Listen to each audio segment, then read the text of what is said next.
Assalamualaikum warahmatullahi wabarakatuh. Rio Hotspot Lovers, selamat datang kembali di Rio Hotspot Channel. Oke, di awal perjumpaan kali ini kita akan coba sedikit bahas soal GBLA yang dipakai buat konser band Sheila on P2 alias Sheila on 7. Nah, ini kan menuai pro dan kontra nih. Di kalangan pendukungnya Sheila on 7 alias Sheila Gang alias anak konser lah. Ini mereka kecewa nih. Kecewanya bukan lantaran GBLA justru dipakai buat konser, tapi kecewa lantaran yang awalnya dijadwalkan konser ini digelar di Siliwangi malah dipindah ke GBLA. Katanya sih mereka ini udah capek-capek pesen tiket deket Siliwangi, malah dipindah jauh ke Gede Bage, alias mereka mah nggak mikir tuh stadion kan masih direnovasi, bisa rusak apa enggak. Mereka mah nggak mikir ke situ cuy.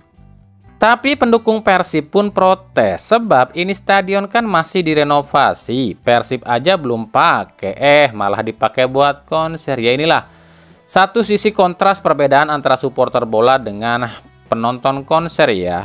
Penonton konser mah nggak pernah mikir soal stadion ini bakalan rusak apa enggak ya, sebab para penonton konser kalau ditanya kayak gitu pasti jawaban mereka kayak gini nih, lah supporter bola aja masih suka ada yang rusak stadion kok, kan gitu jawabannya.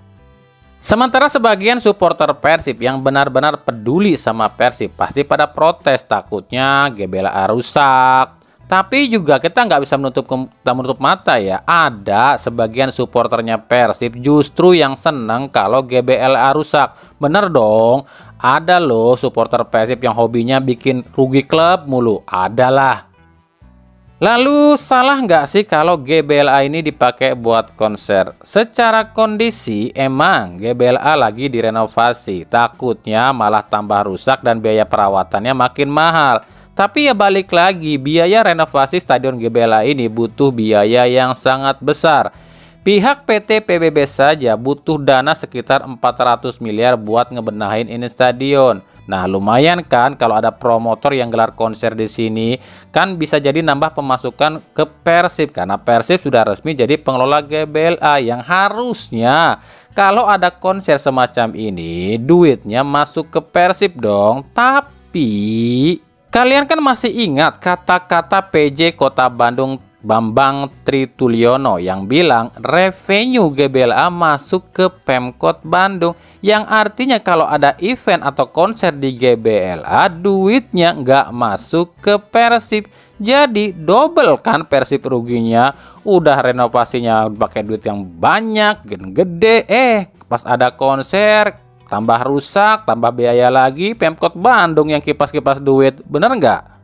Makanya ya, seperti yang sering kami bilang, ini kalau ada yang namanya Teddy Cahyono nggak bakalan bisa kayak gini nih. Mungkin kalau ada konser di GBLA, kalau ada Teddy Cahyono pasti gede nih hitung-hitungannya. Teddy ini kalau soal bisnis, Cina banget lo ya. Tahu dong orang Cina kalau bisnis, embung rugi. Sekarang Teddy nggak ada yang ngurusin kan, mamam tuh.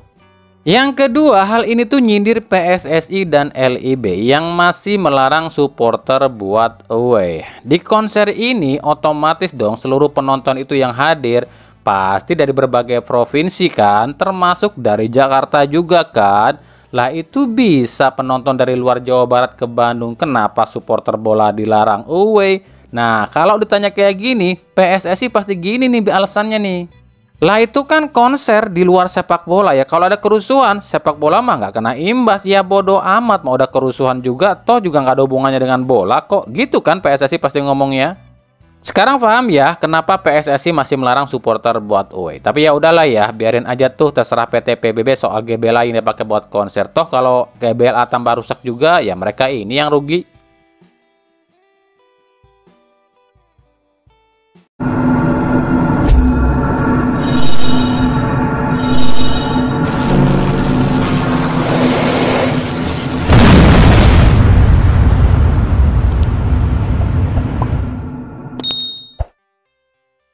Oke, ini juga agak lucu dan aneh buat kami nih. Ini pernyataan Ferry Paulus yang bilang, jadi rivalitas itu jangan ketemu di awal. Makanya Persib dan Persija kita pisahkan di Piala Presiden. Terus yang nggak kalah penting adalah kan memang ada resistensi dari rivalitas. Jadi rivalitas itu jangan bertemu di awal-awal, sehingga nomor satu antara Persib dan Persija kita pisahkan. Ini rame banget loh, di-upload di akun mana-mana. Buat kami ini sangat lucu. Kenapa lucu? Seolah-olah mereka yang mengupload ini baru tahu loh akan hal ini. Bukannya ini emang udah skenario dari zaman baheula. Di turnamen apapun dari zaman baheula, Persib dan Persija itu pasti dipisahin dulu. Bukan cuma Persib dan Persija, Arema dan Persebaya pun kalau di turnamen pasti dipisahin dulu. Kenapa demikian? Ya biar rame di akhir-akhir turnamen. Kalau Persija dan Persib ini ketemunya di awal, ya rating mereka turun dong. Sebab yang namanya duel tim rival itu pasti penontonnya rame, penontonnya membludak. Kalau ketemunya satu grup atau di awal-awal kesono-kesononya nggak ada yang nonton alias sepi. Kok baru sekarang pada rame kalian? Ini kan udah dari dulu keles, udah kayak gitu. Tapi buat kami gini loh ya, anehnya itu nggak ada satupun akun yang berani posting kayak gini nih. Oh, berarti liga pun udah disetting ya? Kok nggak ada tuh yang posting kayak gitu? Padahal bukan cuma turnamen, liga pun udah disetting. Siapa ketemu siapa, tim ini kapan lawan tim anu, itu udah diatur. Setiap pertandingan mau di turnamen ataupun di liga itu udah diatur ya. Pertandingan anu harus tim anu yang menang.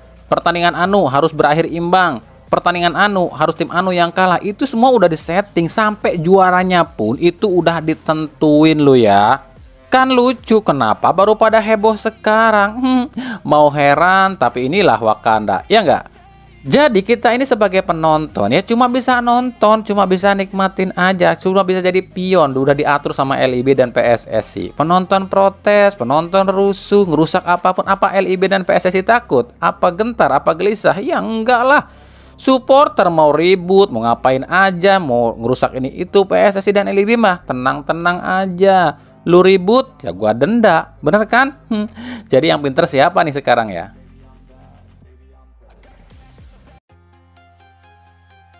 Kita ke berita klub dulu kali ya. Ada Arema FC yang meresmikan Darberto Belo yang diambil dari Madura United. Belo ini dikontrak cuma satu musim aja di Arema. Dengan ini berarti udah ada Frigeri, Thales Lira, Choi Boy Kyung, William Marsilio, dan Darberto Belo, Lokolingoi, dan juga Julian Guevara. Berarti udah 7 ya. Sementara Madura United sendiri meresmikan Maxwell Casio, striker asal Brazil berusia 24 tahun yang musim lalu main di Liga 2 Portugal.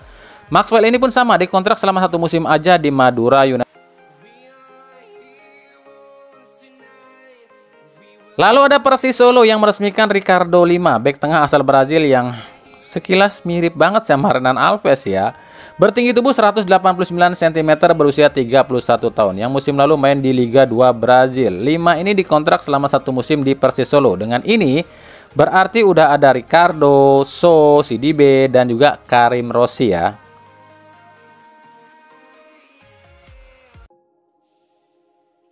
Dari Persib Bandung, Boyan Hodak nampaknya sudah mulai paham dengan situasi di Persib, khususnya di Bobotoh ya. Bobotoh pasti ngamuk nih kalau Hodak ngasih tahu siapa pemain asing yang nolak gabung ke Persib. Kemarin Hodak bilang pemain asing incarannya menolak gabung ke Persib. Coba kalau Hodak sebutin namanya, yakin aing mah geus diteangan akun eta si pemain. Beak pokoknya mah dicarekan ku Bobotoh, bener teu? Padahal kan di dunia sepak bola, seorang pemain menolak gabung ke klub itu adalah hal biasa. Karena kan bisa aja nggak sesuai kontrak mungkin, atau masih ada kontrak di klub lama mungkin, atau nggak dapat izin lah dan lain-lain. Wong yang udah gabung klub aja bisa batal kok. Saat ini kami pribadi belum tahu nih siapa lagi pemain asing terakhir Persib. Ini baru akan ketahuan nanti ya saat Piala Presiden. Di Piala Presiden ini akan diketahui nih sektor mana yang kurang dan apakah perlu tambahan pemain, dan sektor mana juga yang nggak sesuai ekspektasi. Kalau dirasa nanti ada yang kurang ya pasti akan ditambahin, dan kalau ada yang nggak sesuai ekspektasi ya pasti dicoret, termasuk Kocijan dan juga Gustavo lo ya. Tapi yang pasti Boyan Hodak tetap mengincar satu pemain buat di depan ya, untuk mengantisipasi David da Silva. Sebab ya DDS ini makin tua ya, otomatis akan semakin berkurang kemampuannya. Tapi siapa ya dia? Buat kami ada satu pemain yang bisa menggantikan posisi DDS. Dia adalah Matheus Pato. Apakah bisa Persib mendapatkan Matheus Pato? Matheus Pato loh ya, bukan Alexandre Pato. Ya, kita lihat nanti kalau itu.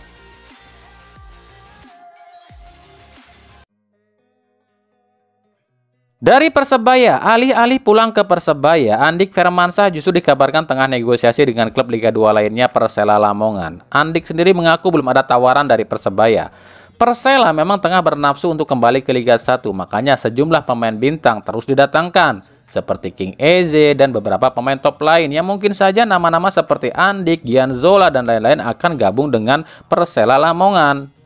Sementara Persebaya sendiri, Paul Muster mengaku memang masih membutuhkan dua pemain di dua sektor, yakni back dan juga penyerang sayap alias winger ya. Sebab kalau di sayap ini di Persebaya saat ini ada Malik Rizaldi dan Bruno Moreira. Tapi kalau untuk winger lokal ini agak sulit nih, sebab jarang banget nih winger lokal kita yang gratis sekarang. Kalau back banyak ya, termasuk mungkin Erwin Gutawa yang baru keluar dari Borneo FC bisa tuh.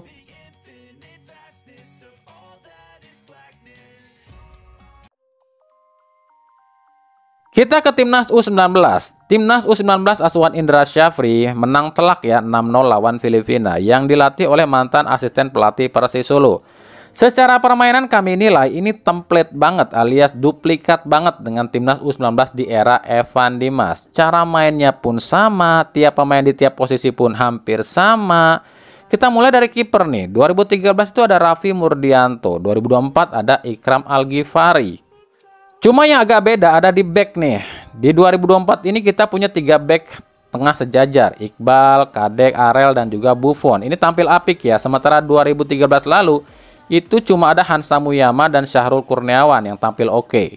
Peran Evan Dimas di 2013 itu saat ini digantikan oleh pemain Surabaya lainnya, Tony Firmansyah. Peran Paulus Sitanggang di 2013 sekarang ini digantikan oleh Arliansyah. Peran Ilhamuddin Armain di 2013 sekarang digantikan oleh Rizky Afrizal. Peran Maldini Pali 2013 digantikan oleh Mufli Hidayat. Dan peran Muklis Hadi di 2013 digantikan oleh Arkan Kaka.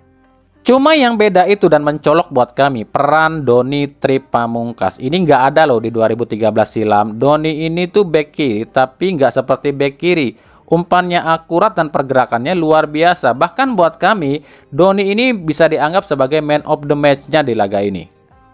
Yang paling mencolok adalah cara main. Ini mirip banget dengan 2013. Tusukan dari sayap, cutback. Ya memang seperti itulah. Itu tipikal dari Indra Syafri banget lah.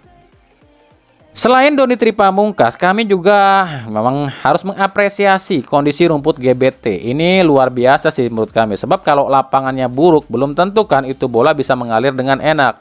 Cuma Indra Syafri di 2024 ini belum nemuin tuh pengganti sepadan buat Zulfiandi di 2013 silam. Mungkin Welber Jardim cukup apik ya di lini tengah. Gayanya mirip Zulfiandi. Tapi kan belum ada tuh pengganti yang sepadan buat Hargianto di 2013 yang terkenal gelandang jangkar yang keras.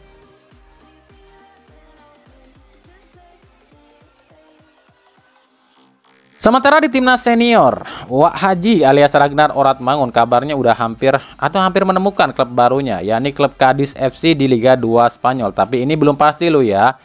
Untuk Elkan Bagot ini kemungkinan akan dipinjamin lagi nih oleh Ipswich ke tim Liga 2 atau tim Liga 3-nya Inggris.